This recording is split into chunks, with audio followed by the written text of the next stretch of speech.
ಪೂಜೆ ಎಲ್ಲರೂ ಕೂಡ ಅವರವರ ಯಥಾಶಕ್ತಿಯಾಗಿ ಮಾಡ್ತಾರೆ. ಇಷ್ಟದೇವರ ಪೂಜೆಯನ್ನು ಮಾಡತಕ್ಕಂಥದ್ದು, ಆ ಪೂಜೆಗೆ ಒಂದು ವಿಶೇಷವಾದಂಥ ಮಹತ್ವ. ಈ ಅಕ್ಷಯ ತದಿಗೆ ಅನ್ನತಕ್ಕಂಥದ್ದು ಏನಿದೆ, ಇದು ದಾನಕ್ಕೆ ವಿಶೇಷವಾದಂತಹ ಮಹತ್ವ. ಚಿನ್ನ ದಾನವನ್ನು ಮಾಡಬೇಕು, ಚಿನ್ನ ಮನೆಗೆ ತರತಕ್ಕಂಥದ್ದಲ್ಲ. ನೀವು ದಾನ ಎಷ್ಟು ಕೊಟ್ಟರೆ ಅಷ್ಟು ನಮಗೆ ತಿರುಗಿ ಅದು ವಾಪಸ್ ಬರುತ್ತೆ. ಏನಾದರೂ ಬರಬೇಕಾದ್ರೆ ಏನಾದರೂ ಕೊಡಬೇಕಾಗತ್ತೆ. ಆದ್ದರಿಂದ ದಾನಕ್ಕೆ ವಿಶೇಷವಾಗಿರತಕ್ಕಂತಹ ಮಹತ್ವ. ಅದರಲ್ಲೂ ಕೂಡ ಇದು ಎಲ್ಲ ಏನೇನು ದಾನವನ್ನು ನಾವು ಅಕ್ಷಯ ತದಿಗೆಯಲ್ಲೇ ಮಾಡಬೇಕು ಅನ್ನತಕ್ಕಂಥದ್ದು ಕೂಡ ಹೇಳಿದ್ದಾರೆ.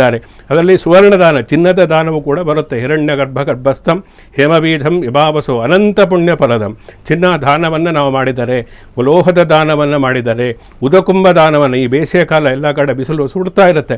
ಇಂತಹ ಸಮಯದಲ್ಲಿ ಅಕ್ಷಯ ತದಿಗೆ ದಿವಸ ಮನೆಗೆ ಬಂದಿರತಕ್ಕಂತಹ ಅತಿಥಿಗಳಿಗೆ, ಅಭ್ಯಾಗತರಿಗೆ ನಾವು ವಿಶೇಷವಾಗಿ ನೀರಿನ ಕೊಡವನ್ನು ಕೊಡಬೇಕು. ಅವರಿಗೆ ಸುವಾಸಿತವಾದಂತಹ ಸಂಸ್ಕರಿಸಿರತಕ್ಕಂತಹ ನೀರಿನ ದಾನವನ್ನು, ಅಂದರೆ ಉದಕುಂಭ ದಾನವನ್ನು ಮಾಡುವುದರಿಂದ ವಿಶೇಷವಾದಂತಹ ಫಲಪ್ರಾಪ್ತಿಯಾಗುತ್ತೆ ಅನ್ನತಕ್ಕಂಥದ್ದು ಹೇಳಿದ್ದಾರೆ. ಯವದಾನವನ್ನು, ಗೋಧಿಯನ್ನು, ಅಕ್ಕಿಯನ್ನು, ಜವೆ ಗೋಧಿ ಅನ್ನತಕ್ಕಂಥದ್ದನ್ನು ದಾನವನ್ನು ಮಾಡಬೇಕು.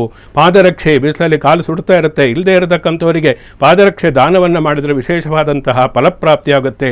ವಸ್ತ್ರದಾನವನ್ನು ಮಾಡಬೇಕು. ಅಂದರೆ ಈ ಬೇಸಿಗೆ ಕಾಲದಲ್ಲಿ, ಈ ವೈಶಾಖ ಮಾಸದಲ್ಲಿ ಸಹಜವಾಗಿ ಈ ಅಕ್ಷಯ ತದಿಗೆ ಬರುವುದರಿಂದ ಆ ಬಿಸಿಲಿಗೆ ಸಂಬಂಧಪಟ್ಟಿರತಕ್ಕಂತಹ ಬಿಸಿಲಿನ ಒಂದು ತಾಪವನ್ನು, ಶಾಖವನ್ನು ಸಹಿಸುವುದಕ್ಕೆ ಅದಕ್ಕೆ ಪೂರಕವಾಗಿರತಕ್ಕಂತಹ ದಾನ ಧರ್ಮಾದಿಗಳನ್ನು ಮಾಡತಕ್ಕಂಥದ್ದು ಕೂಡ ಈ ಅಕ್ಷಯ ತದಿಗೆಯಲ್ಲಿ ವಿಶೇಷವಾದಂತಹ ಫಲವನ್ನು